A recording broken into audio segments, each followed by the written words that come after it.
Question बार बार आ रहा है क्योंकि निप्पॉन का नाम आया है कि 1800 करोड़ डूब गए, मोतीलाल का नाम आया, नुवामा वेल्थ का नाम आया कि ये लोग स्कैम के अंदर इन्वॉल्व थे। तो देखो, मैंने हर टॉपिक पे पर्टिकुलर वीडियो बना के बताया है कि आपको परेशान होने की जरूरत नहीं है। और यहाँ पे ये सारी जो चीजें हो रही है, इसमें निप्पॉन के अंदर पहले हुआ है और वो रिलायंस थी तब हुआ है, निप्पॉन ने कुछ नहीं किया।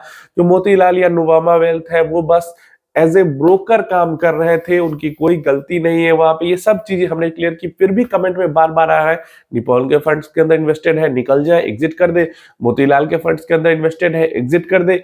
ये सब बातें हो रही है, तो ऐसा नहीं करना है यहाँ पे, नहीं एग्जिट। देखिए, जब तक कि या तो आपका गोल, म्यूचुअल फंड को दो ही सिनेरियो में दो ही शर्त रखो कि हम एग्जिट करेंगे। पहला तो गोल कंप्लीशन नियर है, ठीक है, अगले 1 साल 6 महीने में गोल कंप्लीट होने वाला है तो हम म्यूचुअल फंड से निकल जाएंगे।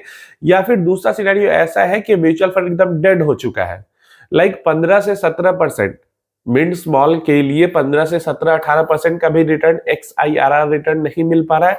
लार्ज कैप के लिए 12-13% का भी रिटर्न नहीं मिल पा रहा है, तभी एग्जिट करेंगे। या तो ये सिनेरियो हो, क्लियर है, या तो गोल कंप्लीट हो गया हो। दूसरा किसी केस में म्यूचुअल फंड को एग्जिट नहीं करना है, क्योंकि ये सारी चीजें हल्ला हंगामा नॉइज पहली बार नहीं हो रहा है।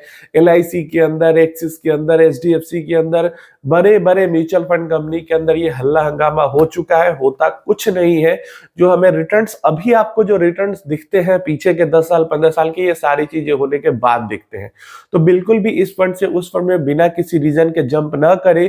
कल को आप जिस फंड में जंप करेंगे उसको लेकर भी कुछ न्यूज आ जाएगी और आप फिर कुछ नहीं कर पाओगे। ये सारे स्कैम वगैरह के न्यूज़ेस आने के बाद, जो भी ये सारी चीजें होने के बाद भी जो म्यूचुअल फंड्स का रिटर्न पास्ट में रहा है वो सारे एसेट क्लास से ऊपर रहा है, सारे एसेट क्लास को बीट किया है म्यूचुअल फंड ने। ये सारी चीजें होने के बाद भी, तो फ्यूचर में यही चीजें होंगी, उसके बाद भी जो म्यूचुअल फंड्स है वो सारे एसेट क्लास को बीट करेगा। तो इसलिए इन सब चीजों पे आपको ध्यान नहीं देना है। मैं पर्टिकुलर हर टॉपिक पे अलग अलग वीडियो बना के आपको बताता हूं, फिर भी आप लोग ये चीज नहीं समझते हैं। तो इस चीज को जितना जल्दी समझेंगे उतना इन परेशानियों से आप दूर रहेंगे।